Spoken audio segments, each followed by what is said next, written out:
नमस्कार, total health में आप सभी का स्वागत है। मैं हूं संजीव उपाध्याय। नमस्कार, स्वागत है आपका टोटल हेल्थ में। मैं हूं किरण भारद्वाज। अक्सर लोगों को ये कहते सुना जाता है कि जीवन दरअसल एक युद्ध क्षेत्र है, एक रण क्षेत्र है, और हम सब जानते हैं कि युद्ध में उतरने के लिए तैयारी पूरी होनी चाहिए। जब भी किसी घर में बच्चे का जन्म होता है तो उसके लिए कई तरह की दुआएं भी की जाती हैं और बड़ी तैयारी भी की जाती हैं। उसे नज़र से बचाने के लिए भी बहुत कुछ किया जाता है, गले में धागे तावीज़ भी डाले जाते हैं। लेकिन एक बात जो बहुत ज़रूरी है, जो सचमुच उसके लिए कवच का काम करती है, वो है संपूर्ण टीकाकरण। अगर हम संपूर्ण टीकाकरण की बात करें तो ये भी हम में से बहुत से लोगों को मालूम होगा कि आज से कई दशक पहले जब टीकाकरण के लिए टीमें जाया करती थीं तो बच्चे डर के मारे छुप जाया करते थे, क्योंकि उनको लगता था कि इससे बड़ा दर्द होगा या बुखार आ जाएगा। अगर हम आज की स्थिति की बात करें तो आज भी हमारे देश में लगभग 1/3 बच्चे संपूर्ण टीकाकरण से दूर हैं, और इसीलिए भारत सरकार ने मिशन इंद्रधनुष की शुरुआत की है। टीकाकरण से क्या लाभ होता है ये तो हम सब धीरे धीरे जानने लगे हैं, क्योंकि हमने पोलियो मुक्त भारत भी बनाया है। आगे आने वाले दिनों में हम क्या करने जा रहे हैं मिशन इंद्रधनुष के जरिए, और किस तरह से हर बच्चे तक संपूर्ण टीकाकरण का लाभ पहुंचे, आज बहुत विस्तार से हम टोटल हेल्थ में समझेंगे।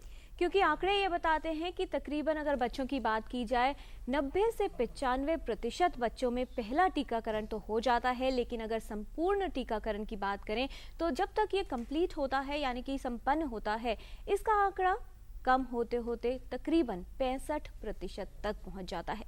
क्या कारण है इसके, कौन सी दुविधाएं या कौन सी जटिलताएं आती हैं, विशेषज्ञों से समझेंगे।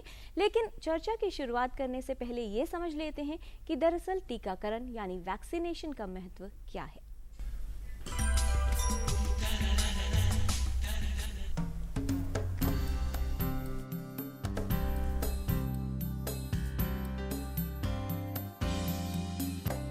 बच्चों का स्वास्थ्य माता पिता के लिए अहम विषय होता है। शिशु की रोग प्रतिरोधक क्षमता कमजोर होती है, जिसके कारण उनके रोगग्रस्त होने का खतरा अधिक होता है। इसलिए शिशु की अधिक देखभाल और सतर्कता की आवश्यकता होती है। शिशु को बीमारियों से बचाने के लिए इम्यूनाइजेशन यानी रोग प्रतिरक्षण का विशेष महत्व है। इसकी शुरुआत गर्भावस्था से ही हो जानी चाहिए। महिला को गर्भावस्था के दौरान कुछ टीके लगवाना जरूरी है। शिशु के जन्म पर और उसके बाद समय समय पर टीकाकरण अनिवार्य है। यूनिवर्सल इम्यूनाइजेशन प्रोग्राम के अंतर्गत टीके सरकारी अस्पतालों और स्वास्थ्य केंद्रों में मुफ्त लगाए जाते हैं। इसके अतिरिक्त कुछ अन्य टीके भी हैं जो शिशु को लगवाए जा सकते हैं, जिनसे मेनिंजाइटिस, टाइफाइड, फ्लू और सर्वाइकल कैंसर जैसी बीमारियों के प्रति शिशु की प्रतिरोधक क्षमता को मजबूत बनाया जा सके। जाहिर है कि टीकाकरण कितना महत्वपूर्ण है और इसकी कितनी अधिक आवश्यकता है, लेकिन फिर भी टीकाकरण के विषय में जानकारी के अभाव की वजह से सभी शिशुओं का टीकाकरण नहीं हो पाता। शिशु व बच्चों की रोग प्रतिरोधक क्षमता मजबूत हो और उन्हें गंभीर बीमारियों से बचाना संभव हो, इसके लिए जरूरी है रोग प्रतिरक्षण और टीकाकरण के विषय में जानकारी होना, इसकी उपयोगिता और महत्व को समझना और ये जानना कि टीकाकरण कब करवाया जाए। Total Health, DD news.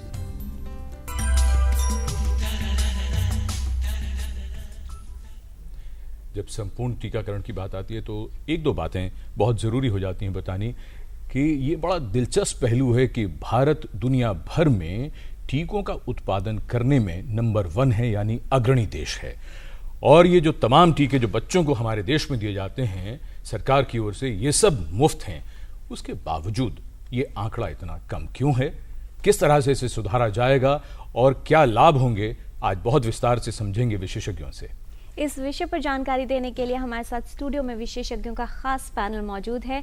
हमारे साथ हैं doctor V K Paul, head paediatrics, all India institute of medical sciences, doctor Vyom Agarwal, senior consultant paediatrics, Max hospital, doctor Rakesh Kumar, joint secretary, ministry of health and family welfare and nodal officer for mission Indradhanush, and doctor Narendra Kumar Arora, executive director INCLEN. आप सभी का स्वागत है studio में। आज का जो विषय है वो बेहद महत्वपूर्ण हो जाता है, क्योंकि बच्चों के स्वास्थ्य की जब बात आती है तो माता पिता को चिंता होती है। बहुत से कार्य वो करते हैं, लेकिन सचमुच क्या करना है, कितने तरह से वैक्सीनेट करना है, पूर्ण टीकाकरण जरूरी क्यों है, ये सब हम विशेषज्ञों से जानने वाले हैं।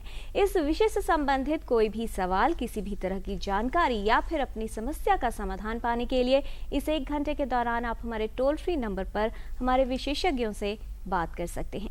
हमारा टोल फ्री नंबर है 1800111234। इस नंबर पर कॉल करते समय अपने टीवी की आवाज़ कम रखें, संक्षिप्त सवाल पूछें और फ़ोन करने के लिए मोबाइल का प्रयोग न करें। इसके अलावा ईमेल के माध्यम से भी आप अपने प्रश्न हम तक पहुंचा सकते हैं। हमारा ईमेल एड्रेस है totalhealth@ddnews.gmail.com। तो आइए चर्चा की शुरुआत करते हैं। सबसे पहले डॉक्टर राकेश कुमार, आप ही से हम ये जानना चाहें, जब राष्ट्रीय स्तर पर टीकाकरण कार्यक्रम चल रहा है तो फिर मिशन इंद्रधनुष की आवश्यकता क्यों पड़ी? नहीं, ये बहुत अच्छा सवाल है और मैं थोड़ा पृष्ठभूमि में जाना चाहूँगा इसके बारे में। जी। मैं बताना चाहूँगा कि जब टीकाकरण की जो शुरुआत हुई थी पूरे विश्व में, वो 1974 में वर्ल्ड हेल्थ ऑर्गेनाइजेशन ने इसकी शुरुआत की थी और एक कार्यक्रम का नाम दिया गया था EPI, expanded programme on immunisation. Bharatvarsh में इसकी शुरुआत 1978 में हुई और ये जो कार्यक्रम था सिर्फ शहरी क्षेत्रों तक ही सीमित था शुरू में। उसके बाद में 1985 में भारत ने सोचा है कि नहीं, हमें सभी बच्चों तक पहुंचना ज़रूरी है, तो एक यूनिवर्सल इम्यूनाइजेशन प्रोग्राम UIP जिसको कहते हैं, उस कार्यक्रम की शुरुआत की गई और 1985 से लेकर अब तक ये कार्यक्रम देश के कोने कोने में इसको आयोजित किया जाता है और इसके अंतर्गत जो सभी छोटे बच्चे होते हैं उनको बीमारियों के बचाव के लिए टीके उपलब्ध करवाए जाते हैं। जैसे कि पोलियो की बात हुई तो पोलियो कार्यक्रम, उन्मूलन कार्यक्रम शुरुआत हुई थी दिसंबर 1995 में और आज भारत हमारा देश ऐसा है जो कि निश्चित तौर पर पोलियो मुक्त है। जो एक कहावत होती है कि prevention is better than cure. I think इसके पीछे अगर भूमिका में जाएं तो जो हमारा पब्लिक हेल्थ का कॉन्सेप्ट है देश में, वो ये है कि जितना हम बचाव कर सकते हैं बीमारियों से, वो एक महत्वपूर्ण बिंदु है उसमें। इसलिए सोचा गया है कि एक पहला जो मैं कहता हूँ कि महत्वपूर्ण कार्यक्रम शुरू वैक्सीनेशन का था और इसका लाभ निश्चित तौर पर बच्चों तक पहुँच रहा है। आपने देखा कि जैसे जैसे बढ़ते गए हमारी जो कार्यक्रम की अगर स्वरूप बढ़ता गया, लेकिन फुल इम्यूनाइजेशन कवरेज जो बात करें वो अभी भी 65% है, 65%। मतलब ये है कि जो 7 जानलेवा बीमारियों के जो टीके होते हैं वो सिर्फ सारे के सारे टीके 65% बच्चों को ही पहुंच पाते हैं। अगर हम टोटल बर्थ की बात करें पूरे देश में तो 2,60,70,00,000 बच्चे हैं जो कि पैदा होते हैं देश भर में और इसका अगर 1/3 बच्चे देखें जो कि छूट जाते हैं, या तो पूरी तरह छूटते हैं या फिर वो पार्शली इम्यूनाइज होते हैं, उसकी संख्या 1/3 का मतलब 9 मिलियन, 90 लाख बच्चे अभी भी ऐसे हैं जो कि संपूर्ण टीकाकरण से छूट जाते हैं जी। और अगर इसका मैं और आगे इसका अगर विश्लेषण करूं तो इसमें से लगभग 17 लाख बच्चे ऐसे हैं जिनको एक भी टीका नहीं मिलता है और लगभग 72 लाख बच्चे ऐसे हैं जो कि पार्शली इम्यूनाइज होते हैं। आपने बहुत अच्छी बात बताई कि शुरुआत में जो होता है टीकाकरण, हम बच्चों तक 95% बच्चों तक पहुंच जाते हैं, जैसे कि आपने बताया कि, लेकिन उसके बाद में गिरते गिरते जब बात होती है कि दूसरे टीके की, तीसरे टीके की, तो कहीं ना कहीं इसमें गिरावट आती है। जैसे कि मान लीजिए हम DPT-1 की शुरुआत की 1.5 महीने पर बच्चे को, DPT-1 की हमारी कवरेज है वो 90% से ऊपर है, लेकिन DPT-2 तक आते आते उसकी कम होती है और DPT-3 तक आते आते वो 74% तक ही रह जाती है। तो निश्चित तौर पर ये हमारे लिए एक दुविधा का विषय था और सभी बच्चों तक पहुंचना हमारे लिए आवश्यक है, इसलिए इस कार्यक्रम के बारे में सोचा। जी। डॉक्टर नरेंद्र अरोड़ा, आपसे समझना चाहेंगे ये जो स्थिति हमारे सामने है कि पहला टीका अगर उसकी बात करें तो 90 से 95% बच्चों तक वो पहुंच रहा है, लेकिन जैसे जैसे टीकाकरण का कार्यक्रम आगे बढ़ता है या बाकी डोज लगवानी होती हैं, इसमें गिरावट आती जाती है। तो कहाँ पर आप चुनौती या समस्या पाते हैं? क्या लोगों में जानकारी का अभाव या फिर इसकी इम्पोर्टेंस जो है ये समझने की बात कि संपूर्ण टीकाकरण जरूरी है, क्या स्थिति पाते हैं आप? पहली बात तो मैं ये कहना चाहूँगा कि गवर्नमेंट ऑफ इंडिया एक कॉन्ग्रेचुलेशन के भागीदार हैं कि 95% बच्चे हमारे इस टीकाकरण कार्यक्रम की पहुंच तक हैं जी। तो ये एक बहुत बड़ा उपलब्धि है। लेकिन उसके बाद 30% बच्चे रह जाते हैं रास्ते में और ये एक मुद्दा है जिसके 2 मुख्य कारण हैं। एक कारण तो ये है कि माता पिताओं की तरफ से, परिवारों की तरफ से कहीं ना कहीं कोई समस्या है, या तो जानकारी का अभाव है या कुछ डर है, मन में भय है कि टीका आगे लगवाया जाए या ना लगवाया जाए, या हमें मालूम ही नहीं कि आगे टीका लगाना है।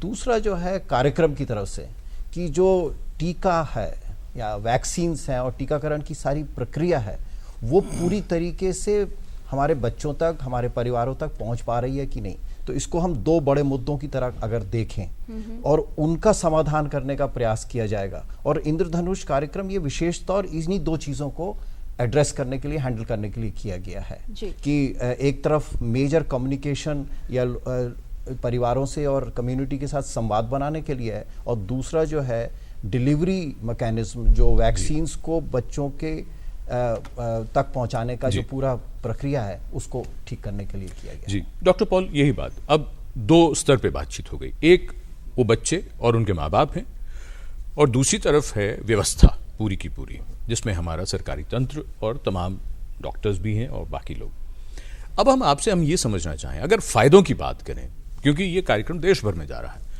अगर फायदों की बात करें, इस संपूर्ण टीकाकरण से किन किन बीमारियों से बचा जा सकता है उन तमाम बच्चों को जिनको संपूर्ण टीकाकरण मिल जाएगा? इम्यूनाइजेशन या टीकाकरण एक आज के ज़माने में साइंस की, विज्ञान की एक बहुत बड़ी उपलब्धि है, एक बहुत बड़ी जान बचाने की और सेहत देने की एक हमारे पास एक ज़रिया है जी। जो 7 बीमारियों को जब हम फोकस कर रहे हैं मिशन इंद्रधनुष के अंतर्गत, तो उसमें BCG का टीका जो होता है वो टीबी के लिए होता है, ट्यूबरक्लोसिस, खासकर जो ब्रेन का टीबी, लेकिन दूसरे प्रकार के भी टीबी बहुत ख़राब बीमारी है, बहुत डेथ होती हैं, बड़ों तक जाके डेथ होती रहती हैं जी। दूसरी बीमारी है हमारा पोलियो। हमने पोलियो से मुक्त हो गए हैं, लेकिन पोलियो से मुक्त रहना इस देश को और हम सब बच्चों, आज के बच्चे और कल के बच्चों को, हमें उसमें टीकाकरण की आवश्यकता है। फिर एक वैक्सीन DPT होता है, उसमें 3 बीमारियों को एक ही बारी में इंजेक्शन दिया जाता है इम्यूनाइजेशन का। तो डिप्थीरिया जो बीमारी होती है वो गला घुंटू बुखार होता है, जिसमें कि गले के आसपास बहुत ज़बरदस्त इन्फ्लेमेशन होती है, रुकावट हो जाती है, डेथ होती है, बहुत दुख से वो डेथ होती है। पर्ट्यूसिस P से कहा जाता है, वो वूपिंग कफ है, जिसको हम काली खांसी कहते हैं, बहुत भयानक किस्म की खांसी होती है और बच्चा उल्टी करता है, खांसी रुकती नहीं है, मिनटों तक खांसी चलती रहती है, बच्चा अंडर नरिश हो जाता है, वो उस वजह से हम टीका देना चाहेंगे। T से टेटनस का संबंध है, और टेटनस जो होता है, कहीं इंजरी लगती है, चोट लगती है, या पैदा होने के टाइम पे अम्बिलाइकस से आ जाता है, और टेटनस से स्टिफनेस आ जाती है बॉडी में, और ऑलमोस्ट ऑलवेज फेटल हो जाता है, बड़ी मुश्किल से कोई बच पाता है। इसके अलावा है हमारा खसरे का टीका, मीजल्स, बहुत ख़राब बीमारी है, और इस बीमारी को भी अंडर नरिश बच्चे होते हैं, उसके बाद और अंडर नरिश हो जाते हैं, निमोनिया आ जाता है, टीबी अंदर बैठी हुई तो टीबी उभर के आ जाती है। लगभग 4% हमारी जो चाइल्ड मोर्टेलिटी अभी भी मीजल्स के रिलेटेड है। फिर हमारा टीका आता है हेपेटाइटिस बी का। हेपेटाइटिस बी का टीका है जो कि हेपेटाइटिस के जो एक वायरस होता है जो लिवर को इन्फेक्ट करता है, और बाद में वो लिवर की डिजीज़ बनती है और कैंसर भी बन जाता है। तो हम इन बीमारियों पे फोकस कर रहे हैं, और जहाँ एंडेमिक एरिया है वहाँ हम जैपनीज एनकेफेलाइटिस भी कर रहे हैं, और जहाँ पे हमने शुरू कर दिया है पेंटावेलेंट वैक्सीन, उसमें एक नया वैक्सीन जोड़ा गया है जो निमोनिया से बचाता है, उसका नाम है H फ्लू वैक्सीन। तो बड़ी भयानक बीमारियों को लेके इस टीकाकरण के द्वारा उनके ऊपर काबू, उनकी प्रिवेंशन का एक प्रयास किया जा रहा है। इन बीमारियों का विस्तार से आपने वर्णन किया, और साथ ही ये भी बात हम बार बार बताना चाहेंगे कि ये सभी टीके मुफ्त दिए जाते हैं सरकार की ओर से। चर्चा को आगे बढ़ाएं उससे पहले अनीता कुमारी हैं बिहार से टेलीफोन लाइन पर। अनीता जी, आपका बहुत स्वागत, क्या जानना चाहती हैं आप? सर, मेरा 2 क्वेश्चन है। पहला क्वेश्चन ये है कि मेरा 1 साल का बेटा है और अभी उसको बहुत ज्यादा सर्दी खांसी हुआ था, तकरीबन 8 इंजेक्शन डॉक्टर ने दिए, तब जाकर के वो कंट्रोल हुआ। तो डॉक्टर ने बोला है कि निमोनिया का टीका दिलवाना है, तो जानना चाहती हूँ कि क्या निमोनिया का कोई टीका होता है। और दूसरा क्वेश्चन मेरा ये है कि 5 साल के बाद जो बूस्टर टीके पड़ते हैं या 10 साल के बाद, क्या वो कंपलसरी है, क्या वो जरूरी होते हैं बच्चों को दिलवाने, उसके क्या फायदे होते हैं? अभी तक आपने अपने बच्चे को टीके दिलवाए हैं? जी सर, मेरी एक बेटी है 5 साल की अभी हुई है, उसे मैंने सारे टीके दिलवाए। बूस्टर टीके के बारे में मैंने जानना चाहा, और बेटे के बारे में जानना चाहती हूँ कि निमोनिया का टीका क्या होता है। जी, इम्यूनाइजेशन शेड्यूल की बात कर रही हैं, ये जानना चाहती हैं, तो आप में से कौन बताना चाहेगा? डॉक्टर अरोड़ा, आप बताइए शेड्यूल की अगर हम बात करें, कब कब लगेंगे? हाँ, शेड्यूल के हिसाब से ये सवाल बहुत खूबसूरत सवाल है कि निमोनिया, तो शेड्यूल बताने से पहले मैं एक रिएटरेट करना चाहूँगा कि निमोनिया जो है 5 साल से कम के बच्चों में जितनी भी हमारी मृत्यु है उसका 1/5वां हिस्सा यानी 20% जो मृत्यु होती है 5 साल से कम के बच्चों में निमोनिया की वजह से हो जाती है। तो ये एक बहुत ही महत्वपूर्ण मुद्दा है जो मैडम ने उठाया है। तो जो शेड्यूल है हमारा इस समय कि तो जब बच्चा जैसे ही पैदा होता है उस समय उसको BCG या TB का टीका दिया जाता है और साथ में पोलियो की पहली ड्रॉप दी जाती है। उसके बाद 6 हफ्ते, 10 हफ्ते और 14 हफ्ते पर DPT और पोलियो लगाया जाता है। और जिन प्रदेशों में पेंटावेलेंट वैक्सीन शुरू हो गया है, जो करीब अब 10-12 स्टेट्स हैं, उसमें DPT की जगह पेंटावेलेंट, जिसमें DPT के साथ साथ हेपेटाइटिस B और H इन्फ्लुएंजा B वैक्सीन होती है। उसके बाद 9 महीने पे मीजल्स का वैक्सीन होता है। 1.5 साल पर 16 महीने से 18 महीने के बीच में DPT का बूस्टर दिया जाता है, साथ में मीजल्स का दूसरा टीका लगाया जाता है जी। और जैसा कि पूछा जा रहा था, 5 साल के आसपास दोबारा टेटनस और पर्टूसिस का एक डिप्थीरिया का एक और बूस्टर लगाते हैं। 10 और 15 साल पर टेटनस का बूस्टर लगाया जाता है। तो ये ज़रूरी है कि जैसे जैसे टीकाकरण का समय आता है उसके हिसाब से करना है। तो ये हम कई बार ये सोच रहती है कि अगर 1 साल से कम का बच्चा है उसी को वैक्सीन लगाना है।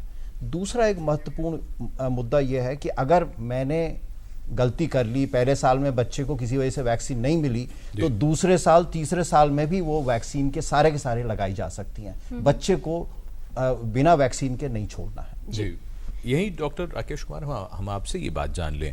अभी डॉक्टर व्योम अग्रवाल से भी पूछेंगे, क्योंकि जो निजी क्षेत्रों में अगर हम देखें तो वहाँ टीकाकरण के लिए बाकायदा ये है कि एक पूरा शेड्यूल दिया जाता है और फॉलोअप भी बहुत अच्छे तरीके से होता है। लेकिन सरकारी क्षेत्र में अगर हम बात करें, जिन माँ बाप को क्या अगर टीकाकरण करवाना हो अपने बच्चे का, तो क्या उस तरह से एक सूची दी जाती है, लिस्ट दी जाती है, या वो स्वास्थ्य केंद्र में एक सूची लगी हुई है ये होगा? और माफ़ कीजिए, एक बात और जो मैं सोच रहा था, जो बात मन में थी मेरे, जो शेड्यूल में भी बात आई, बच्चों को हमारे समाज में हफ्तों से नहीं मापा जाता। बच्चों को या तो अब 1 महीने का हो गया, अब 2 महीने का हो गया, साल भर का हो गया, कभी कोई बच्चों को हफ्तों में और दिनों में नहीं गिनता। क्या ये हमारी सोच में ये बदलाव की ज़रूरत है? नहीं, बहुत अच्छा सवाल है और मैं इसके बारे में इसकी मैं बताना चाहूँगा कि जैसे कि टीकाकरण की शुरुआत होती तो प्रेगनेंसी में, जैसे मदर की प्रेगनेंसी होती तो वहीं से शुरुआत हो जाती है। और टेटनस के 2 टीके भी लगाए जाते हैं और वो उसका पीछे कारण होता है जो न्यूनेटल टेटनस होती है, और मदर्स को भी टेटनस हो सकती है। तो इसलिए वो जैसे ही प्रेगनेंसी का पता लगता है तो पहला टीका लगता है और उसके बाद में 1 और 1.5 महीने के अंतराल पे दूसरा टीका भी लग जाना चाहिए। तो 2 टीके प्रेगनेंसी में ज़रूरी है। जब जैसे प्रेगनेंसी की शुरुआत होती है तो एक कार्ड होता है जिसको कहते हैं कि maternal and child protection card, MCP card कहते हैं। अब मैं थोड़ा आपको बताना चाहूँगा कि हमारे देश में अगर हम कहते हैं कि 26 मिलियन प्रेगनेंसीज होती हैं, डिलीवरी होती हैं, और इनमें से लगभग 78-79% इंस्टीट्यूशनल डिलीवरीज है।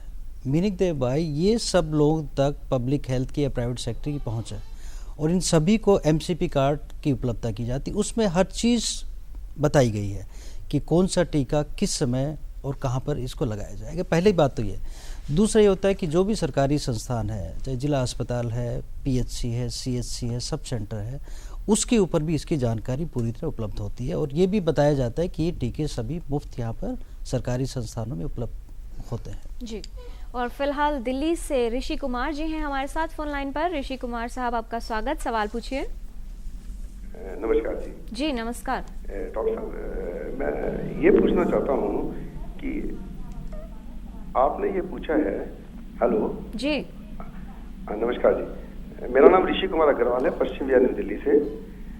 डॉक्टर साहब, मेरा प्रश्न ये है कि आपने सही बताया कि गवर्नमेंट हॉस्पिटल्स में तो ये टीके जितने भी हैं ये फ्री ऑफ कॉस्ट है, लेकिन प्राइवेट हॉस्पिटल्स में मैंने ये देखा है कि सभी डॉक्टर अलग अलग चार्जेस लेते हैं इन सब टीकों के जी। तो क्या गवर्नमेंट की तरफ से कोई ऐसा प्राइस रेगुलेशन है, गाइडलाइंस है, खासकर मेडिकल काउंसिल ऑफ इंडिया से, कि कोई ऐसी इंटरनेट साइट्स हो जहां पे पता लगे कि एक पेरेंट्स को अपने 2 साल तक के बच्चों को टीके पर इतना खर्चा आ सकता है जी। या डॉक्टर्स के ऊपर ऐसी कोई गाइडलाइंस बने कि इनको एक प्राइस के ऊपर कंट्रोल किया जाए? जी। डॉक्टर राकेश, क्या कहना चाहेंगे आप? इसमें मैं यही कहना चाहूँगा, एथिक्स की बात है, प्राइस रेगुलेशन के साथ साथ एथिक्स की बात भी है। और मैं समझता हूँ कि क्योंकि एक बचाव की बात होती है, जानलेवा बीमारियों से बच्चों को बचाना, और विशेष तौर पर जो गरीब बच्चे हैं जो कि कई बार जानकारी का अभाव होता है कि वो सरकारी अस्पतालों में नहीं जा सकते, तो निश्चित तौर पर जो प्राइवेट सेक्टर है उसमें इसकी उपलब्धता और रेट्स को रेगुलेट करने की जहाँ तक बात है, निश्चित तौर पर भारत सरकार इस पर आगे काम करना चाहेगी। लेकिन रेट्स जहाँ तक जो हमें जानकारी मिलती है, जब भी मिलती है, तो कोई ऐसा हमारे सामने कोई ऐसा विषय नहीं आया कि जिसमें कि रेट्स बहुत ज़्यादा लिए जा रहे हों या उसको, लेकिन फिर भी भारत सरकार इसको जरूर देखना चाहे कि रेट्स की अधिकता होगी, उस पर हम गौर करेंगे। जी डॉक्टर व्योम अग्रवाल, ये सभी बीमारियां जिनकी हमने वैक्सीनेशन की बात की, इनके अलावा आप कौन सी वो बीमारियां बताना चाहेंगे जो शायद गवर्नमेंट प्रोग्राम में शामिल नहीं है लेकिन उनकी उपलब्धता है और जो अफोर्ड कर सकते हैं या लगवाना चाहें वो लगवा सकते हैं? देखिए, इसमें 3 ग्रुप में मैं डिवाइड करना चाहूँगा लोगों की जानकारी के लिए और ईज़ के लिए। एक वो जो प्रायोरिटी एरिया इवन गवर्नमेंट के सामने है, शायद इस स्टेप पर गवर्नमेंट ने इंक्लूड नहीं किया लेकिन अगले कुछ समय में उस पर ध्यान जाएगा, जैसे कि MMR और टाइफॉइड का वैक्सीन जो काफ़ी समय से उपलब्ध है प्राइवेट सेक्टर में और कुछ गवर्नमेंट सेंटर्स में भी, खासकर दिल्ली में उपलब्ध है as a part of UI। दूसरी ऐसी वैक्सीन्स हैं जो सब लोगों के यूज़ के लिए हैं लेकिन खाली प्राइवेट सेक्टर में उपलब्ध है बिकॉज ऑफ कॉस्ट, कि उनकी जो उपलब्धता है हज़ारों में उनकी कॉस्ट आती है। उपलब्धता इसलिए सरकारी सेंटर में होना तो अभी तो संभव नहीं है, जिनमें मेन वैक्सीन और वो इम्पोर्टेंस वाली भी है, ऐसा भी नहीं है कि ख़राब वैक्सीन हैं या गैर ज़रूरी हैं। निमोनिया की वैक्सीन, जैसे डॉक्टर अरोड़ा ने बोला, निमोनिया अंडर 5 चिल्ड्रन में 20% केसेस जो चाइल्डहुड डेथ्स हैं निमोनिया की वजह से होती है, उसका एक टीका, एक्सपेंसिव टीका है, काफ़ी समय से इंडिया में उपलब्ध है, प्राइवेट सेक्टर में मिलता है और गवर्नमेंट सेक्टर में अभी उपलब्ध नहीं है। इसके अलावा हेपेटाइटिस A का टीका है और चिकन पॉक्स का टीका है, ये काफ़ी समय से प्राइवेट सेक्टर में हम लोग लगा रहे हैं, इसको सरकारी क्षेत्र में अभी उपलब्ध नहीं है। तीसरा ग्रुप ऐसी वैक्सीन्स का है जो स्पेशल सर्कमस्टेंसेस के लिए है, जैसे ट्रैवलर्स के लिए होता है या हाई रिस्क ग्रुप है, कोई स्टेरॉइड्स पर है, इम्यूनोसप्रेसिव पेशेंट्स हैं, किसी का स्प्लीन की सर्जरी हो चुकी है, ऐसे पेशेंट्स को देना है इन, या कोई सीजनल फ्लू का इंजेक्शन जिस तरह से है। इस ग्रुप में फ्लू का वैक्सीन, रेबीज़ का वैक्सीन, जापानीज एनकेफेलाइटिस का वैक्सीन, मेनिंगोकोकल मेनिंजाइटिस का वैक्सीन, ये इस ग्रुप में आते हैं। जी डॉक्टर राकेश कुमार, आपसे ये समझना चाहेंगे कि जब बात आ रही है फर्स्ट फेज की, जो हमने देखा कि प्लानिंग में सबसे पहले जिक्र आ रहा है कि कुछ राज्य, जिसमें 4 राज्य हैं, बिहार, मध्य प्रदेश, उत्तर प्रदेश और राजस्थान, इन पर फोकस किया जाएगा और ख़ास तौर पर 201 डिस्ट्रिक्ट्स की बात आ रही है, तो किस हिसाब से प्लानिंग है और क्या उसके अंदर फोकस एरियाज रहेंगे? क्योंकि फर्स्ट फेज के अंदर ये 4 जो स्टेट्स रखे गए हैं, क्या महत्व होगा इसका? देखिए, मैं एक चीज़ को स्पष्ट करना चाहूँगा यहाँ पर कि जब हम सोच रहे हैं कि फुल इम्यूनाइजेशन करना है, इसके पीछे भी क्योंकि हमारे बच्चे बहुत छुटे हुए हैं, 2009 में जब सर्वे हुआ था तो उसके हिसाब से ये पाया गया कि 61% बच्चे फुल इम्यूनाइज्ड होते हैं। 2013 में जो सर्वे किया यूनिसेफ में तो उसमें पाया कि 65% हो गया। मेरा कहने का तात्पर्य ये है कि 61% से 65%, 4% का ही सिर्फ इसमें बढ़ोतरी हुई और 4 साल में। इसका मतलब ये हुआ कि 1 साल में 1% की बढ़ोतरी, और अगर हमें 90% की प्राप्ति करनी है तो हमें 25 साल और लगेंगे। इसलिए इस अभियान के बारे में सोचा गया कि हमें कोई ऐसा काम करना पड़ेगा, एक अभियान के तौर पर, मिशन के तौर पर लगना पड़ेगा, ताकि हम 2020 तक को हमने टारगेट रखा है कि 90% कम कर, और ये एक डुएबल है, इसको किया जा सकता है। तो हमने सोचा कि हम सबसे पहले उन जिलों को चयन करें जिसकी की परसेंटेज फुल इम्यूनाइजेशन कम है। ये 201 जिले वो हैं जिनमें फुल इम्यूनाइजेशन कवरेज 50% से कम है जी। और अगर देखिए यूपी और बिहार और मध्य प्रदेश, राजस्थान की बात करें तो इन 4 प्रदेशों में 82 जिले हैं, 201 में से 82 जिले हैं जिनमें जो छुटे हुए बच्चे हमारे वो 25% रहते हैं।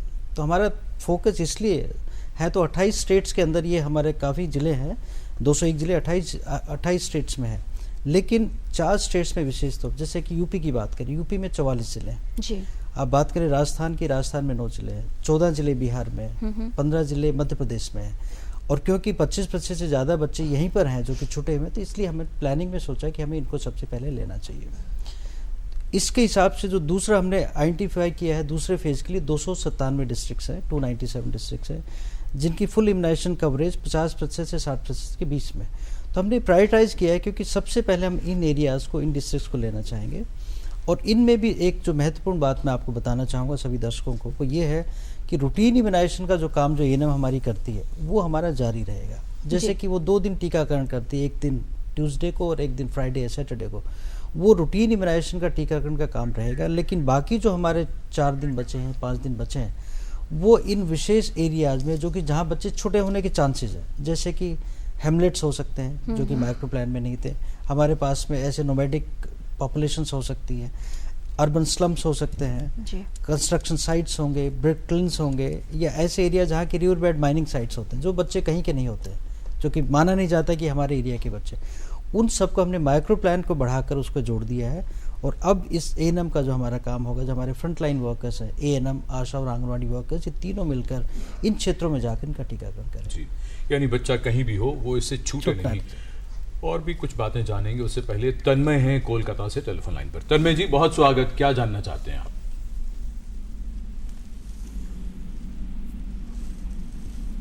तन्मय जी, अगर आप हमको सुन पा रहे हैं तो सवाल पूछें। लगता है फिलहाल उनसे हमारा संपर्क नहीं हो पा रहा। हमारे बहुत दर्शकों के ईमेल्स हमें मिलने शुरू हो गए हैं। केशव सिंघानिया है, वो ये जानना चाहते हैं कि बच्चे को अगर खांसी और सर्दी हो तो क्या उसे वैक्सीनेशन या इम्यूनाइजेशन देना चाहिए उस दौरान कि नहीं देना चाहिए, ये कुछ सवाल हैं। और हमारे एक और दर्शक हैं दिनेश कुमार। दिनेश कुमार ने ये लिखा है कि उनकी बेटी 1 साल और 8 महीने की है और उसको सभी टीके लगातार लग रहे हैं आंगनवाड़ी के जरिए, लेकिन वो ये जानना चाहते हैं कि उसको जब भी सर्दी हो थोड़ी सी तो खांसी वगैरह होने लगती है। डॉक्टर अरोड़ा, ये मैं चाहूँगा आपसे इसका जवाब। तो वो ये जानना चाह रहे हैं कि क्या इम्यूनाइजेशन का लाभ नहीं हो रहा है, उसको मुझे लगता है निमोनिया ना हो जाए। अगर हम चुनौतियों की बात करें टीकाकरण को लेकर, अक्सर माँ बाप को ये लगता है, पहले तो अपने बच्चे को वो सुई लगते हुए देखना, माता पिता को वो बड़ा उनको दर्दनाक सा लगता है, ये क्या हो रहा है मेरे बच्चे के साथ, फूल सा बच्चा है और उसको सुई लगा रहे हैं डॉक्टर। तो एक तो बात ये हो गई। अगर हम चुनौतियों की बात करें कि टीकाकरण में क्या ऐसी दिक्कतें क्या आती हैं, क्या बच्चे को उसके बाद आने वाला बुखार, दर्द, क्या तकलीफ है? ये बिल्कुल ठीक है कि जब बच्चे को टीका लगाया जाता है तो जितना दर्द बच्चे को होता है, माँ को भी उतना ही दर्द हो रहा होता है। तो ये एक पेनफुल सिचुएशन होती है। लेकिन एक इम्पॉर्टेंट इशू है कि जो ख़ास तौर पे डीपीटी या पेंटावलेंट इंजेक्शन लगाए जाते हैं 1.5 महीने, 3 महीने और 4.5 महीने पे, उसके बाद ज़्यादातर बच्चों को हल्का बुखार होता है और इस बुखार से कुछ माता पिता परेशान हो जाते हैं। लेकिन ये ज़रूरी, बिल्कुल ये इस मन में ये ज़रूर रखना चाहिए कि ये बुखार 1-8 दिन रहता है, उसमें आमतौर पे एएनएम या जो डॉक्टर हैं वो बता देते हैं, दवाई 1 या 2 डोज दवाई से वो ठीक हो जाता है। लेकिन टीकाकरण का जो लाभ है वो उस हल्के बुखार और पेन से बहुत ज़्यादा है, तो उससे घबराने की ज़रूरत नहीं है। तो और ये मेरा हर एक माता पिता से अनुरोध रहेगा कि इस हल्की सी तकलीफ़ को वो सह लेना चाहिए। नंबर 2 कि जब हम अभी ये सवाल पूछा गया कि 1.5 साल का जो 1 साल 8 महीने का बच्चा है, उसको जब भी ज़ुकाम होता है साथ में खांसी हो जाती है, तो निमोनिया जो है उसमें छाती में बलगम और सांस लेने में तकलीफ, वो एक तकलीफ है जो कुछ हमारे पास जो टीके हैं उनसे बचाव हो जाता है। लेकिन उसके अलावा बाकी बीमारियां भी हैं, जैसे फॉर एग्जांपल एस्थमा है। अब जब भी ज़ुकाम होगा तो खांसी हो जाती है, तो सांस होना ही, तो इनको अपने चिकित्सक से कंसल्ट करना चाहिए जी। लेकिन हम ये सोचें कि वैक्सीन लगाने के बाद जो है खांसी जुकाम या निमोनिया बिल्कुल नहीं होगा, ये ठीक नहीं रहेगा, क्योंकि सारी बीमारियां जो हैं इस 7 इंजेक्शन से पूरी तरह कवर नहीं की जा सकती हैं। इस बात में डॉक्टर पॉल भी कुछ ऐड करना चाह रहे हैं। मैं ये कहना चाहूँगा कि एक भ्रांति है कि मामूली बुखार, मामूली खांसी, जुकाम में टीका नहीं लगना चाहिए। ये कॉमन बात है और इसकी वजह से देर पर देर होती रहती है। ये एक भ्रांति है। मामूली बीमारी, मामूली खांसी, जुकाम, मामूली बुखार में टीका लग सकता है और उस अपॉर्चुनिटी को मिस नहीं करना चाहिए। सीरियस बीमारी है, इलाज चल रहा है, ठीक है, हफ्ते के बाद लगा देंगे, लेकिन मामूली बीमारी कोई भी एक कॉन्ट्राइंडिकेशन नहीं है इम्यूनाइजेशन देने के लिए जी। और फिलहाल हमारे साथ बेंगलुरु से जुड़ गए हैं रवीश कुमार जी फोन लाइन पर। रवीश जी, आपका स्वागत, सवाल पूछिए। नमस्कार आप सभी लोगों को और आपसे। जी नमस्कार आपको भी। रवीश जी क्या जानना चाह रहे हैं? मान मैं ये जानना चाहता हूँ कि मेरा एक लड़का है जो मतलब मेरा सन है, उसको 10 ईयर ओल्ड है। एक्चुअली हेपेटाइटिस का जो टीका था जी वो उसको नहीं लग पाया है। क्या अभी हम लगवा सकते हैं क्या फिलहाल? जी, उम्र कितनी है बच्चे की? उम्र मैम वो 10 ईयर ओल्ड, 10 से कम है अभी, थोड़ा 10 ईयर ओल्ड होने वाला है, 10 जी। मतलब 10 साल का होने वाला है। जी, डॉक्टर नरेंद्र क्या कहना चाहेंगे? हेपेटाइटिस बी अगर रह गया है शुरू, और ये 10 साल का बच्चा है तो 10 साल पहले वैक्सीनेशन प्रोग्राम में था भी नहीं, तो ये बहुत अच्छा सवाल है कि अगर इस तरह के बच्चे हैं 9-10 साल के जिनको हेपेटाइटिस बी नहीं मिला है, ये बिल्कुल सही अपॉर्चुनिटी है, उसको आज लगाया जा सकता है। और ऐसे बच्चों को 3 इंजेक्शन लगाने होते हैं 1-1 महीने के अंतराल से। जी, डॉक्टर व्योम, अभी कुछ बीमारियों की हमने जिक्र किया अपनी चर्चा में, यहाँ पर कौन सी कॉन्ट्रा इंडिकेशंस जो लोगों को लगती हैं? जुकाम, खांसी, बुखार तो डॉक्टर पॉल ने बताया, इसके अलावा कौन सी और दशाएं या बीमारियां आप बताना चाहेंगे जहां पेरेंट्स को लगता है कि नहीं, क्या यहाँ पर वैक्सीन लगवाई जाए या क्या करें, तो कौन सी स्थिति हो सकती है वो? आमतौर पर तो मामूली जुकाम बुखार ही होता है जिसमें पेशेंट सोचते हैं या पेरेंट्स सोचते हैं कि वैक्सीन ना लगवाएं। इसके अलावा बच्चा किसी भी रीज़न से बीमार है, उसको दस्त हो रहे हैं, तेज बुखार आ रहा है, या पिछले इंजेक्शन में बच्चे को साइड इफेक्ट ज़्यादा हो गए थे, तो पेरेंट्स सोचते हैं किस तरह से इस टीकाकरण से बच लिया जाए। आमतौर पर पेरेंट्स का ऐसे में क्वेश्चन ये होता है कि बहुत ज़रूरी है क्या, इसके बिना काम नहीं चल सकता क्या, इसका कोई और सब्स्टिट्यूट नहीं है, दवाई मुँह से नहीं ली जा सकती क्या? हमने तो अपने बचपन में कोई टीका नहीं झेले, हमने तो इनके बच्चों के जो दादी या नानियाँ साथ में आती हैं आमतौर पर कहते हैं कि हमने तो इनके पेरेंट्स को खाली 3 टीके दिलवाए थे, देखो अब तक स्वस्थ है। तो ये सारे रीजंस होते हैं जिसमें पेशेंट बचना चाहते हैं अगले टीकाकरण से। एक और बात डॉक्टर व्योम हम आपसे ही जानना चाहेंगे, अगर अब निजी क्षेत्र की बात करें, आप लोग किस तरह से काम करते हैं और जिसमें कि कुछ आपका लाभ जो है हम सब भी उठाएं बाकी लोगों को जोड़ने में? देखिए, ऐसी क्या चीज़ है जो मतलब आप पैसे भी ले रहे हैं और लोग आ भी रहे हैं? देखिए, 2 चीज़ें हैं जो निजी क्षेत्र सरकारी क्षेत्र से अलग होता है। जी, पहला टाइम ऑफ कम्युनिकेशन, हमारे पास पेशेंट से बात करने के, डिवोट करने के टाइम ज़्यादा होता है। हमें एक नंबर ऑफ पेशेंट जो हमें देखने हैं वो फिक्स होता है, या हमें एटलीस्ट 10-15 मिनट एक पेशेंट को देने होते हैं, क्योंकि जब तक वो सेटिस्फाई नहीं हो जाते हम पेमेंट लेने के हकदार नहीं हैं। जी। दूसरा, जो वैक्सीन हम पेशेंट्स को देते हैं 1-to-1 डिस्कशन के बाद देते हैं, ये वैक्सीनेशन है, ये लगनी बहुत ज़रूरी है, ये इतनी कॉस्ट की वैक्सीन है, सेकंड वैक्सीन ये वाली है जो कि शायद इतनी प्रायोरिटी पे वैक्सीन नहीं है, कॉस्ट इसकी इतनी पड़ेगी, ये भी दी जा सकती है, सरकारी शेड्यूल में नहीं है। आमतौर पर क्वेश्चन आता है कि पेनलेस वैक्सीन भी तो है, वो दे सकते हैं कि नहीं दे सकते। तो हम ऐसे नहीं पेशेंट को कहेंगे कि पेनलेस वैक्सीन में हमें ज़्यादा फ़ायदा है, आप ये लगवाओ। हम पेशेंट को समझाते हैं कि ये वैक्सीन अगर आप नॉर्मल लगवाएंगे जो सरकारी क्षेत्र में दी जाती है, फीवर और पेन होगा लेकिन शायद ज़्यादा इफेक्टिव हो। फिर भी अगर आप पहली बार लगवा के देखें, अगर इससे बहुत ज़्यादा साइड इफेक्ट होते हैं, अगली बार आप पेनलेस में शिफ्ट कर सकते हैं। तो हमारा और सरकारी क्षेत्र में फ़र्क यही होता है, हमारे पास ऑप्शंस बहुत हैं, अफोर्डिंग कैपेसिटी है पेशेंट्स की, और हम कम्युनिकेशन करके जान सकते हैं कि पेशेंट की रिक्वायरमेंट क्या है और क्या उसके लिए बेस्ट है। जी, डॉक्टर राकेश कुमार, ये बात जो सामने आई कि टीकाकरण के फायदे, और अगर टीकाकरण होता है तो उससे अगर कोई भी तकलीफ होती है, क्या उसके बारे में अब जो स्ट्रेटेजी जो है आपकी मिशन इंद्रधनुष के जरिए, क्या आप इस पे ज्यादा फोकस रहेगा कि फायदे भी बताए जाएं, और अगर किसी को दुष्प्रभाव भी होता है, बुखार आता है बच्चे को या कुछ भी तकलीफ होती है छोटी मोटी, वो भी खूब अच्छे तरीके से बताई जाए, शायद संचार माध्यमों के जरिए? नहीं, एग्जैक्टली, आई थिंक मैं डॉक्टर व्योम से एक बात और आपको बताना चाहूँगा कि जब इम्यूनाइजेशन की बात करते हैं तो जो हमारा गवर्नमेंट सेक्टर है वो 90% इम्यूनाइजेशन गवर्नमेंट सेक्टर से होती है, प्राइवेट सेक्टर लगभग 10% के आसपास में है। So those people who can really afford, वो प्राइवेट सेक्टर की जाने की बात होती है। जब हम बात कर रहे हैं कि इसके पीछे, फिर मैं थोड़ा बैकग्राउंड में जाना चाहूँगा, जब हमने इसको देखा कि क्यों 65% ही बच्चे फुल्ली इम्यूनाइज्ड हैं, तो एक हमने सर्वे करवाया, WHO ने सर्वे किया और वो लगभग 1 लाख परिवारों तक गए, पेरेंट्स से बात की, तो ये पाया गया कि 33% जो प्रतिशत ऐसे पेरेंट्स हैं जिनको जानकारी नहीं है कि इसके फ़ायदे क्या हैं इम्यूनाइजेशन के। इसी तरह 30% लोगों को सिर्फ इसके साइड इफ़ेक्ट्स की या एडवर्स इफ़ेक्ट्स की ही जानकारी है, कि उनको ये लगता है कि शायद इस टीकाकरण से बच्चे को बीमार हो सकता है, बच्चे को परेशानी हो सकती है, क्या बच्चे की मौत भी हो सकती है। तो लगभग 62 से 63% जो इसके बारे में जो या तो गलतफहमी है या उसको जानकारी नहीं है। तो सबसे पहला कारण ये पाया गया। लगभग 10 से 12% ऐसा है कि जहाँ पर हमारे लॉजिस्टिक्स है या हमारे इम्यूनाइजेशन सेशंस है वो कंडक्ट नहीं हो पाते हैं। बट आई थिंक जो डिमांड साइड है वो एक महत्वपूर्ण हमारे पास में एक मुद्दा था। इसलिए हमने सोचा कि हमें ज़्यादा फोकस करना चाहिए आईसी एक्टिविटीज़ पर, कम्युनिकेशंस पर, लोगों को जानकारी देने के बारे में। और आपने देखा होगा कि माननीय स्वास्थ्य मंत्री जी ने अभी 23 मार्च को जो लॉन्च किया था, वो मीडिया कैंपेन लॉन्च किया था, और 15 दिन का आप देख रहे होंगे बहुत ही इंटेंसिव और एक्सटेंसिव एक मीडिया कैंपेन हमारा चल रहा है, सिर्फ इन गलत भ्रांतियों को इनको दूर करने का उसके पीछे जी। इन भ्रांतियों के अलावा डॉक्टर राकेश एक और बात बताएं कि मान लीजिए ये जो 90% कवरेज की बात हो रही है, टारगेट सेट किया गया है, मान लीजिए किसी बच्चे को ट्रैवल करना पड़ता है वैक्सीनेशन के दौरान या फिर पेरेंट्स का ट्रांसफर हो जाता है, तो क्या उस केस के लिए भी कोई स्ट्रेटजी प्लान की गई है? मैं थोड़ा स्ट्रेटजी, क्योंकि ये समझना हम सबके लिए बहुत ज़रूरी कि स्ट्रेटजी क्या होगी, इंद्रधनुष कैसे डिफरेंट है रूटीन इम्यूनाइजेशन से।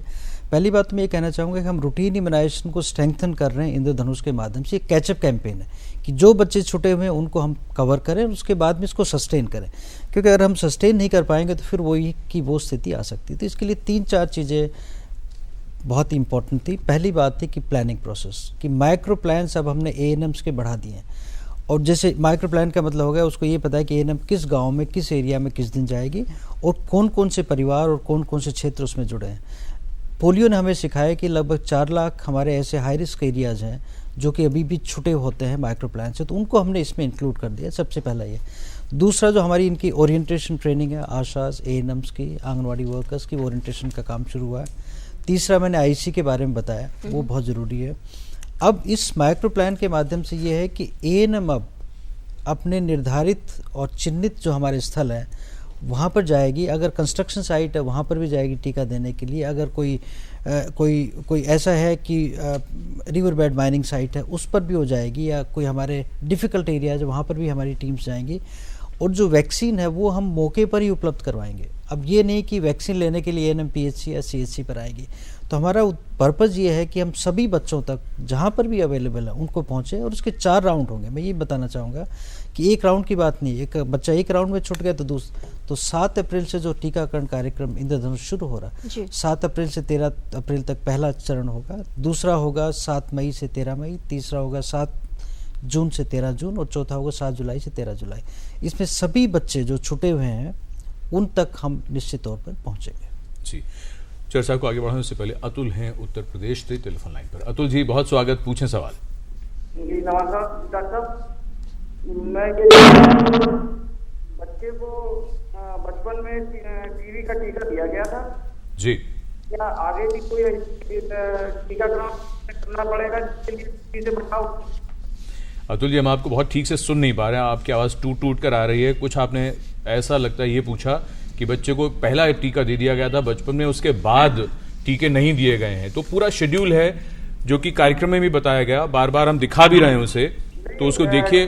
जी जी, मैं ये जानना चाह रहा था कि बच्चे को ब्रेन टीबी से रिलेटेड आगे भी कोई टीका देना पड़ेगा क्या? ठीक है, टीबी ठीक है जी, बेहतर, आपका सवाल हम समझ गए। डॉक्टर पॉल, आपसे ये जानना चाह रहे हैं कि BCG लग गया बचपन में, तो क्या जीवन भर उससे प्रतिरोधक क्षमता रहेगी, बचाव रहेगा? पहला सवाल तो ये, उसके बाद कुछ और चीजें भी आपसे जान लेते हैं। BCG का टीका एक ही बारी लगता है जी, और जो प्रोटेक्शन हम टीबी के बचाव में दे सकते हैं आज के टाइम पे, वो एक ही वैक्सीन से कवर हो जाती है।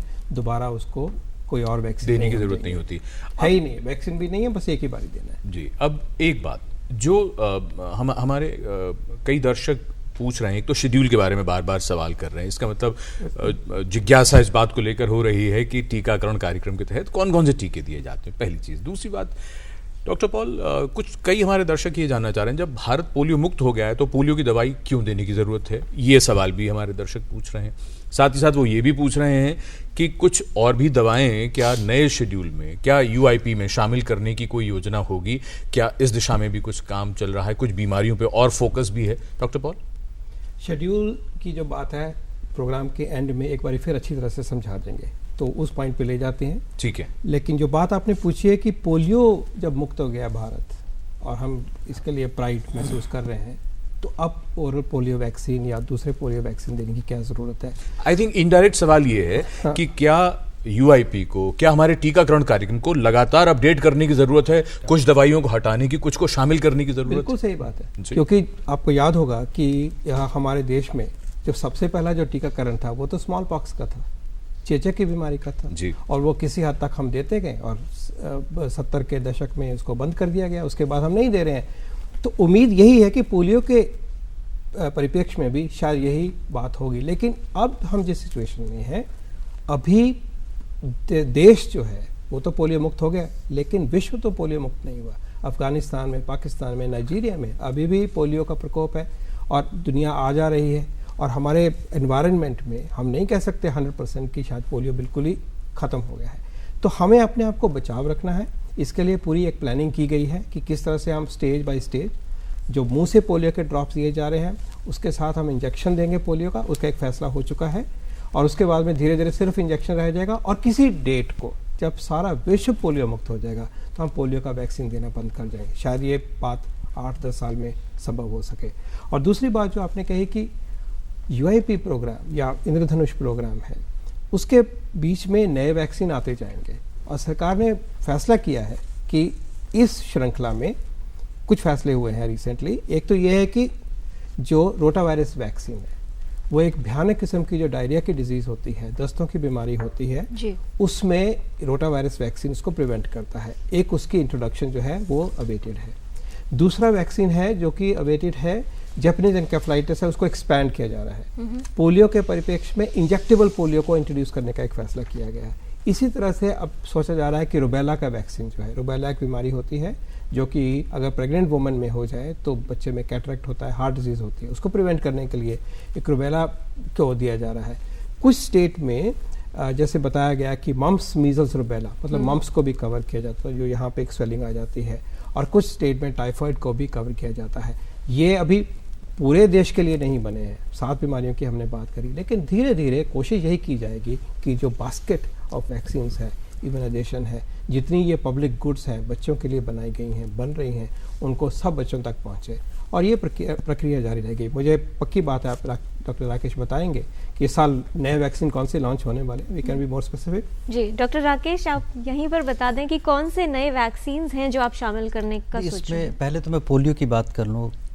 ये भ्रम बिल्कुल नहीं होना चाहिए कि पोलियो भारत मुक्त हो गया है, मतलब अब पोलियो मुक्त भारत है इस समय है। लेकिन जो सबसे महत्वपूर्ण बात जैसे डॉक्टर पॉल ने बताया कि अभी 8-9 कंट्रीज ऐसे जहाँ की पोलियो के वाइल्ड वायरस है, वो कभी भी हमारे यहाँ पर आ सकते हैं, उसके लिए भारतवर्ष की पूरी तैयारी है। लेकिन अक्टूबर इस वर्ष में हम injectable polio, inactivated polio vaccine की शुरुआत करने जा रहे हैं। लेकिन इसका मतलब कतई ये नहीं है कि ओरल पोलियो ड्रॉप्स अभी बंद हो जाएंगे।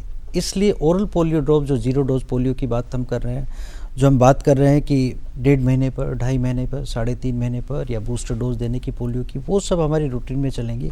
साथ में जो हमारे कैंपेन्स चलने हैं, जैसे कि पोलियो के NID होते हैं, SNID होते हैं, वो हमारे चलते रहेंगे, जब तक चलते रहेंगे जब तक कि पूरा वर्ल्ड इससे मुक्त नहीं हो जाए। लेकिन DPT की 3री डोज के साथ में इंजेक्टेबल पोलियो का 1 इंजेक्शन जरूर इसकी शुरुआत हो जाए। तो एक तो नया टीका ये है।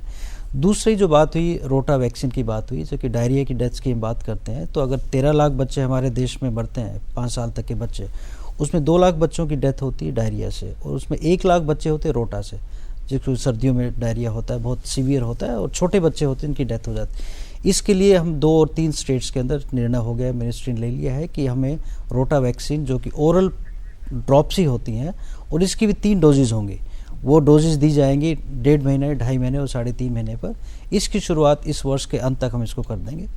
तीसरी जो मीजल्स रुबेला वैक्सीन की बात की आपने, तो आज अभी हम क्या कर रहे हैं, अभी हम मीजल्स की 2 डोज दे रहे हैं। 9 महीने और 12 महीने के बीच में पहली डोज, दूसरी डोज होती है 16 महीने से 24 महीने के बीच में। अभी एक कैंपेन चलाने की बात आएगी, वो अगले वर्ष निर्णय हो गया, अगले वर्ष हम शुरू करेंगे और उसमें MR कैंपेन चलेगा कि 1 साल से लेकर 19 साल तक के बच्चों को कैंपेन होगा और उसके बाद में जो मीजल्स की 2 डोज हैं वो मीजल्स और रुबेला से उसकी रिप्लेसमेंट हो जाएगी। तो ये हमारी नई अभी जो UIP में शामिल होंगी, ये हमारी स्थिति है जी। और फिलहाल श्रीनगर से हमारे साथ फोन लाइन पर मौजूद हैं फारूक साहब। फारूक जी, आपका स्वागत, सवाल पूछें। हेलो, नमस्कार जी। नमस्कार जी। आज मैं तकरीबन 1 साल के बाद आपसे बात कर रहा हूँ इस प्रोग्राम में। जी, आपका बहुत स्वागत फारूक साहब, क्या जानना चाह रहे हैं? जी, मैं आज ये जानना चाहता हूँ कि अगर वैक्सीनेशन कभी रह जाता है बच्चे को मतलब डालने के लिए जी, तो फिर उस वक्त जब बच्चे को फिर निमोनिया हो जाता है तो यहाँ पे लोग अक्सर क्या करते हैं, उसको फिर पानी का बहाव देते हैं वो समझते हैं कि अब हमें वैक्सीन इस बार रह गया तो अब हम पानी का बहाव देंगे। लेकिन अगर फिर बच्चे को नमूने रहता है और फिर वो ठीक होता है, क्या वो कश्मीर में सर्दी की वजह से हो रहा है या वो इम्यूनाइजेशन मतलब वक्त पे न कराने की वजह से हो रहा है? और साथ ही में ये कहना चाहता हूँ कि अगर किसी बच्चे को ये रह जाता है फिर कोई प्रॉब्लम, तो क्या उसको फिर जिंदगी भर ये वैक्सीनेशन वगैरह करना है? यहाँ खासकर श्रीनगर में, क्योंकि यहाँ पे तकरीबन 6 महीने सर्दी रहती है। जी डॉक्टर नरेंद्र, सवाल एक बार दोबारा ये जानना चाह रहे हैं कि मान लीजिए अगर बच्चे का कोई एक बीच में वैक्सीनेशन छूट जाता है या वैक्सीनेशन करवाया गया फिर भी उसको निमोनिया या सर्दी जुकाम हो गया, तो क्या समझें कि किसी और कारण से हो रहा है या क्या है ये?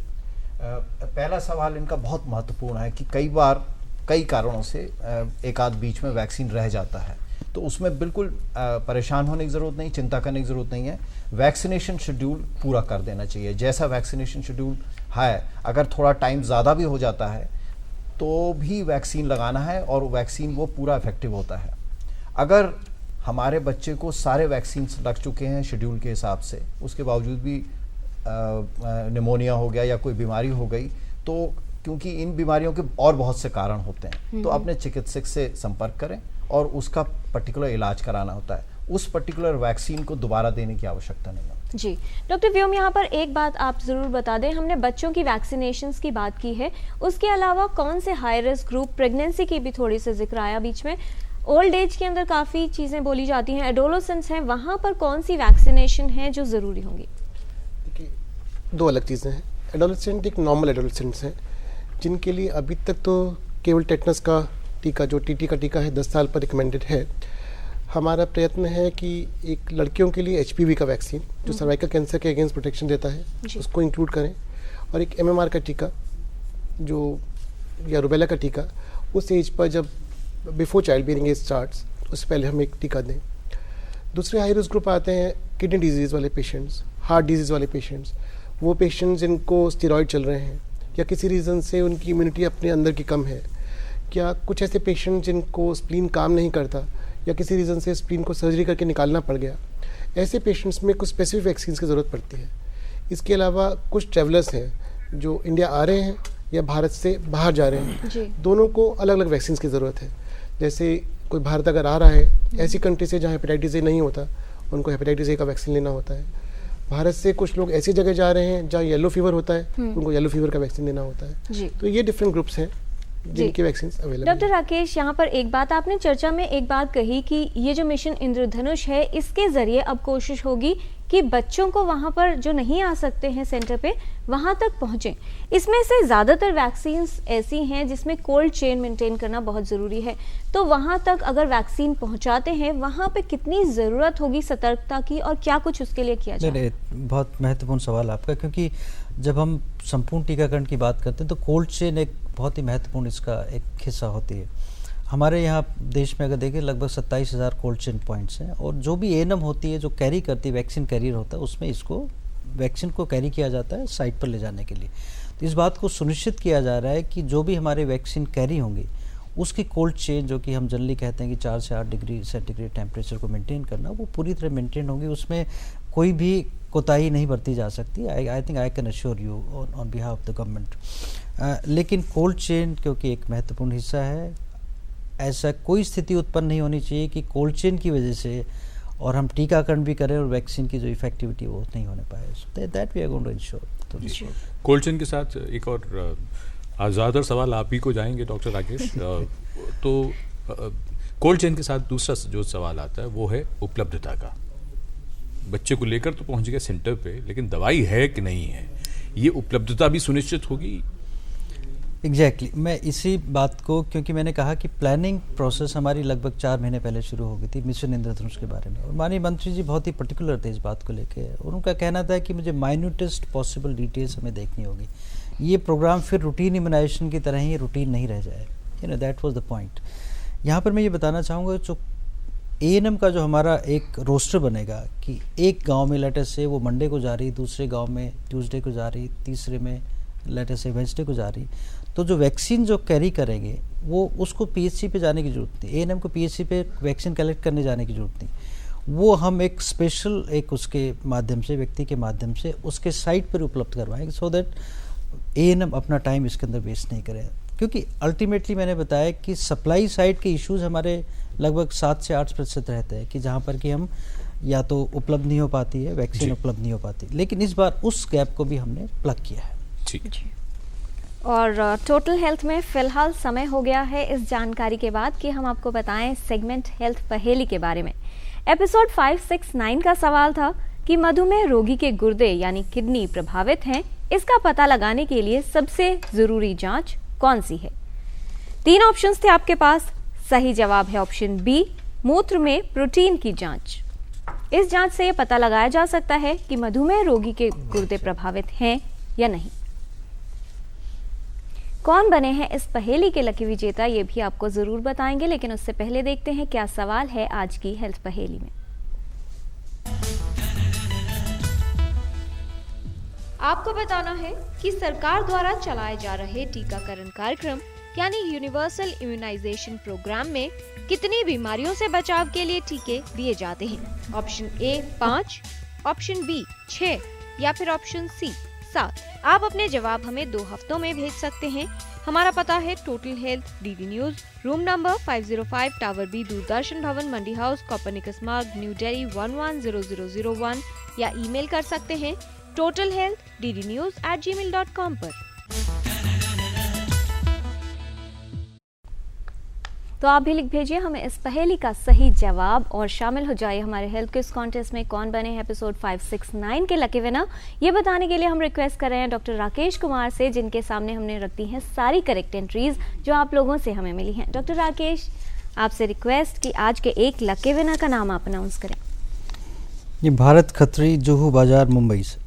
भारत खत्री, इनको बहुत बधाई। और अब हम शुरू करते हैं रैपिड फायर, यानी छोटे छोटे सवाल और छोटे छोटे जवाब। पहला सवाल डॉक्टर वी.के. पॉल आपको जा रहा है। टीकाकरण की जरूरत सिर्फ उन बच्चों को होती है जो बीमार होते हैं? सब बच्चों को होती है, हर बच्चे को होती है और हर बच्चे को मिलना चाहिए। डॉक्टर व्योम, जन्म के समय लगने वाले टीके ही काफी हैं? जी बिल्कुल नहीं, सारे टीके जरूरी हैं। डॉक्टर राकेश, जिनका टीकाकरण नहीं होता वो सभी तो बीमार नहीं पड़ते? लेकिन ये आवश्यक है कि सभी बच्चों को टीका लगे और ये बच्चे का अधिकार है, इसलिए हमें टीकाकरण करवाना बहुत ही आवश्यक है। डॉक्टर नरेंद्र अरोड़ा, बचपन में हुए टीकाकरण का प्रभाव क्या उम्र भर रहता है? बिल्कुल, और अगर टीकाकरण ना होता तो हमारे बहुत से जो हमारी उम्र के हैं या हमसे और जो इस समय जो वयस्क हैं वो आज जीवित ना होते। इससे बहुत बचाव रहता है। डॉक्टर पॉल, टीकाकरण सिर्फ बचपन में ही हो सकता है? नहीं, ऐसा नहीं है। टीकाकरण बहुत कुछ जो है वो बचपन में होता है, कुछ 5 साल के बाद होता है, कुछ 10 साल पे हो रहा है, 16 साल पे हो रहा है, और शायद और वैक्सीन बनेंगे वो भी दिए जाएंगे और ओल्ड एज में भी दिए जाएंगे। ये तो पूरी प्रक्रिया है, लेकिन बचपन में हम नींव डाल रहे हैं कि अंदर शक्ति हो कि बीमारी ना हो। डॉक्टर व्योम, बड़ों में टीकाकरण किन अवस्थाओं में जरूरी होगा? कुछ स्पेशल कंडीशंस में, जैसे कि heart disease, kidney disease, splenectomy वाले लोग, कुछ हाई रिस्क ग्रुप जैसे इनके घर में हेपेटाइटिस बी का कोई पेशेंट है, इस टाइप का ग्रुप, या ओल्ड एज में कुछ जो डायबिटिक लोग हैं। ओल्ड एज में निमोनिया का वैक्सीन अब रिकमेंड होना स्टार्ट हो गया है, सब लोग 60 साल से ऊपर सबको। डॉक्टर राकेश, अगर बचपन में टीकाकरण न हुआ हो तो? तब भी टीकाकरण, बचपन की जो बात है, जैसे कि डॉक्टर अरोड़ा ने बताया कि टीकाकरण अगर छूट भी जाता है पहले साल में, दूसरे साल में, तब भी टीकाकरण करवाना जरूरी है। विशेष तौर पे मीजल्स का, जो कि 5 साल तक मैं समझता हूँ बहुत जरूरी हो।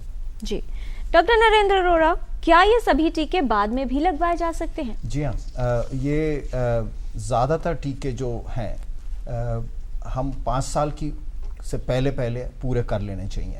और जहाँ तक मीजल्स का है, कुछ जो खसरे का टीका है, रुबेला का टीका है, ये अब देखा जा रहा है कि बड़ों में भी मीजल्स हो जाता है, और इसलिए जो है जैसे जैसे सरकार के कैंपेन और कार्यक्रम चलेंगे तो बड़ी उम्र के लोगों को भी दिया जाएगा। दूसरा जो है जो एडोलेसेंट लड़कियों के बारे में जो वैक्सीन के बारे में बताया गया, 9 से लेकर 14 साल के बीच में HPV वैक्सीन है जो कैंसर से बचाती है हमें। और फाइनली जो बाकी उम्र के लोग हैं उनको हेपेटाइटिस ए का वैक्सीन है और इन्फ्लुएंजा का वैक्सीन। जी डॉक्टर वी.के. पॉल, सवाल जो आपसे रैपिड फायर में है, आप चाहें तो उसको थोड़ा सा विस्तार से उसका उत्तर इसलिए दे सकते हैं क्योंकि शेड्यूल की बात आ गई है। जन्म के समय तुरंत कौन से टीके दिए जाते हैं? जन्म के समय हमें BCG का टीका लगाना है जो टीबी से बचाव करता है। पोलियो की 0 डोज देनी है जो पोलियो की तैयारी हो रही है बचाव की, और हेपेटाइटिस बी जो कि लिवर की डिजीज से रिलेटेड एक वायरस है उसको देना है। ये जन्म के तुरंत बाद देना है? जन्म के तुरंत बाद। जी सही, बिल्कुल। डॉक्टर व्योम, बच्चों में टीकाकरण किस उम्र तक पूरा हो जाता है? टीकाकरण एक सतत प्रोसेस है। ज़्यादातर टीके जो है 5 साल की उम्र तक ख़त्म हो जाते हैं, लेकिन जो बूस्टर है, बूस्टर मतलब जो हमने नींव डाल दी उस पर इमारत खड़ी करना या इमारत खड़ी रखना, मेंटेन करना, उसके लिए बूस्टर डोजेज दी जाती हैं 5 साल पर, 10 साल पर, या जैसे रिकमेंडेड शेड्यूल आज चेंज होता रहेगा उस हिसाब से। जी डॉक्टर राकेश कुमार, अगर बच्चे का जन्म अस्पताल में न होकर घर पर हो तो टीकाकरण कैसे होगा? ये टीकाकरण ANMs के माध्यम से, क्योंकि ANMs का एक शेड्यूल होता है और ANMs को सबको कवर करना होता है, तो जिस बच्चे का अस्पताल में जन्म नहीं हुआ हो उसका टीकाकरण VHND village health nutrition days के ऊपर उसी के गांव में उसी की आंगनवाड़ी सेंटर पर ANM द्वारा किया जाता है। डॉक्टर नरेंद्र, अगर इस दौरान स्थान परिवर्तन होता है, ट्रांसफर होता है या कोई यात्रा करता है तब क्या किया जाए? जैसे कि पहले बताया गया कि हर एक माता और बच्चे को MCP card, mother child protection card दिया जाता है जिस पे सारा ब्यौरा होता है उस बच्चे को क्या क्या टीका लगा है। ये कार्ड लेकर के वो हिंदुस्तान के किसी भी कोने में जाएगा, उसको बाकी टीके लगाए जा सकते हैं। अब रैपिड फायर को थोड़ा सा और रैपिड कर लेते हैं, फास्ट कर लेते हैं। डॉक्टर VK पॉल, अगर बच्चे को बुखार, दस्त या सर्दी खांसी हो तो टीका न लगवाएं? मामूली बुखार, मामूली दस्त, मामूली खांसी जुकाम, ये कोई भी वजह नहीं है कि टीका ना लगे, टीका लगना चाहिए। डॉक्टर व्योम, वो कौन से टीके हैं जो UIP में नहीं है लेकिन लगवाए जा सकते हैं? ऐसे टीके हैं MMR का टीका, टाइफाइड का टीका, निमोनिया का टीका, रोटावायरस का टीका, हेपेटाइटिस A का टीका, चिकन पॉक्स का टीका। जी डॉक्टर राकेश, टीकाकरण में बहुत वक्त चला जाता है ऐसा लोग मानते हैं। नहीं, मैं नहीं समझता हूँ कि टीकाकरण में ज़्यादा वक्त जाता होगा, क्योंकि टीकाकरण एक ऐसा है कि क्योंकि बच्चे की सेहत के सवाल है इसमें, तो मैं समझता हूँ कि पेरेंट्स को चाहिए कि वो जो भी समय लगे इसमें टीकाकरण बच्चों को जरूर करवाएं। जी डॉक्टर नरेंद्र, अगर बच्चे का स्वास्थ्य केंद्र जाना मुमकिन न हो तो क्या करें? टीकाकरण इतना ज़रूरी है, ये एक इन्वेस्टमेंट है, मैं अपने बच्चे के लिए कर रहा हूँ, मैं उसके लिए इंश्योरेंस करवाता हूँ, और इसलिए कैसे भी ये इनके प्रकरण मेरे को बच्चे को ले जा करके टीका लगवाना बहुत ज़रूरी है। जी डॉक्टर पॉल, टीके लगवाने के बाद बुखार, दर्द या सूजन हो तो क्या करें? मामूली बुखार और मामूली दर्द में हम पेन किलर दवाई होती है पैरासीटामोल, वो दे सकते हैं अगर ज़रूरत हो तो। डॉक्टर व्योम, क्या हर टीके के बाद बुखार ज़रूर आता है? जी नहीं, खाली DPT का एक टीका ऐसा है जिसमें अमूमन बुखार आता है या दर्द होता है, बाकी टीके वर्चुअली पेनलेस होते हैं। कभी कभार थोड़ा बहुत बुखार या दर्द हुआ तो हम लोकल सिकाई करके या पैरासीटामोल देकर उसको ठीक कर सकते हैं। डॉक्टर राकेश कुमार, ये कैसे पता चले कि टीकाकरण में मिलने वाली दवा की गुणवत्ता यानी क्वालिटी एकदम ठीक है? नहीं, उसके लेकर मैं समझता हूँ कि अगर हम कोल्ड चेन को मेंटेन करते हैं प्रॉपर्ली तो एक वो सबसे पहला हमारा होता है। दूसरा, आजकल कुछ और भी, जैसे कि पोलियो के ऊपर हमारा एक वैक्सीन का अगर ख़राब होती है तो उसके ऊपर निशान आने लगता है, तो वही उससे पता लगता है। लेकिन कोल्ड चेन मेंटेन होती है तो ये मानकर चलिए कि आपका टीकाकरण की गुणवत्ता सही है। जी डॉक्टर नरेंद्र, टीके के बाद बच्चे को बुखार या कोई और समस्या हो सकती है, क्या इसके बारे में माता पिता को पहले से बता दिया जाता है? बिल्कुल, उनको बताया जाता है और उनको माता पिता को मालूम हो जाने से वैक्सीन की तरफ माता पिता का कॉन्फिडेंस बना रहता है कि ये हल्की सी तकलीफ है जिसको सहना बच्चे के लिए कोई बुराई नहीं है। जी, और ये आखिरी राउंड है और जल्दी से खत्म करेंगे इसको। डॉक्टर VK पॉल, यदि सभी बच्चों को पूर्ण टीकाकरण हो सके तो लाभ क्या होगा? लाभ ही लाभ है, बच्चों की जान बचेगी जी, बच्चे स्वस्थ होंगे, देश स्वस्थ होगा, और ये जो फ़ायदा है तो सारी उम्र के लिए है, ये बचपन की बात नहीं है, सारी उम्र के लिए एक नींव बन रही है। बच्चे की सेहत अच्छी रहेगी, बच्चे का न्यूट्रिशन अच्छा रहेगा। डॉक्टर व्योम, ज़रूरी टीके और महंगे टीके में से किसे चुनें? ज़रूरी टीके लगने ही हैं, महंगे टीके नीड बेस्ड है, 1-to-1 इंटरेक्शन के ऊपर हैं, वो भी ज़रूरी हो सकते हैं। महंगे का मतलब ये नहीं कि टीके वो खाली बिजनेस के लिए बने हैं, वो भी इम्पॉर्टेंट है। जब वो UIP में आएंगे या गवर्नमेंट से एक्सेप्टेंस आएगी, शायद बल्क परचेज की वजह से वो भी सस्ते हो जाए। डॉक्टर राकेश, इंद्रधनुष मिशन का असर कितने समय में आने की संभावना है? इसका असर बिल्कुल तत्काल आएगा, क्योंकि जैसे ही टीकाकरण कार्यक्रम शुरू होगा इसका असर आएगा। और मैं समझता हूँ कि बच्चों का अधिकार है, ये बच्चों को मिलना चाहिए। और इंद्रधनुष, क्योंकि 7 रंगों की हम बात कर रहे हैं और 7 वैक्सीन की बात कर रहे हैं, और चांस की बात है कि 7 अप्रैल से हम इसकी शुरुआत कर रहे हैं और ANM वो 7 दिन काम करेगी, तो 7 colours of rainbow are going to make a difference। Doctor Narendra, आखिरी सवाल, आने वाले समय में किन बीमारियों से बचाव के लिए वैक्सीन पर जोर होगा? एक तो निमोनिया की वैक्सीन है, दूसरे वायरस, बहुत सारे इन्फेक्शंस हैं बच्चों में। निमोनिया का एक RSV वायरस है जिसके बारे में बहुत रिसर्च की जा रही है, और इस तरह जिनके लिए, जिसकी वजह से जो बार बार हमें कंप्लेंट्स मिलती हैं कि बच्चे को डायरिया हो रहा है, निमोनिया हो रहा है वैक्सीन के बाद भी, तो इस बारे में जो अनुसंधान हो रहे हैं उसमें हमें लगता है कि अगले 10 साल में कुछ नई वैक्सीन आनी चाहिए। जी, इस तमाम जानकारी के लिए, हमारे साथ चर्चा में शामिल होने के लिए आप सभी का धन्यवाद। तो बहुत ज़रूरी है, सरकार की तरफ से कदम उठाए जा रहे हैं, लेकिन ज़रूरत है सभी को प्रयास करने की, चाहे वो पेरेंट्स हों, सोसाइटी हो। इसलिए ज़रूरत है कि आप जितने लोगों को जानते हैं सभी तक ये पहुँचाएँ ये संदेश कि टीकाकरण ज़रूरी है, जिससे बच्चा रोग मुक्त रहे, स्वस्थ रहे। संपूर्ण टीकाकरण अगर बच्चे का अधिकार है तो ये हमारी जिम्मेदारी है। माँ बाप की दुआओं के साथ संपूर्ण टीकाकरण भी जरूरी है बच्चे के लिए। बहुत धन्यवाद कार्यक्रम देखने के लिए, और अगले सप्ताह जब मैं और किरण लौटेंगे टोटल हेल्थ में, तो हम बात करेंगे एक और महत्वपूर्ण विषय पर, बात करेंगे पार्किंसंस डिजीज पर। तब तक के लिए नमस्कार।